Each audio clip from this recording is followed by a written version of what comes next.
কইরা এই তো একটা দিয়ে বাতাস দেওয়ার লাগে না এটা দিলে আমার মাইবো মান সম্মান নেই আসলে স্বভাব এত মানুষের যে দেখছো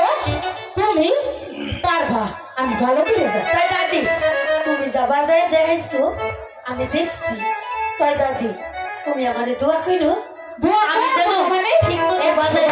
করি তুমি অনেক বড় অনেক নেই পারবে পারবে আমার নাতিন না ওই আল্লাহর নাম স্মরণ করে ওই বেগটা বাজাই হলো দাদি আজ প্রথম তো একটু যদি খারাপ হয় তাই কিছু করবো না খারাপ হইব না 100 গুণ ভালো হইব কিছু ওয়েট করে তোমাদের কাছে তোমরা ওটা কইতামো তুমি তো খালি ওইটাই পারো হ্যাঁ। তাছাড়া আর কি পারো আরো করো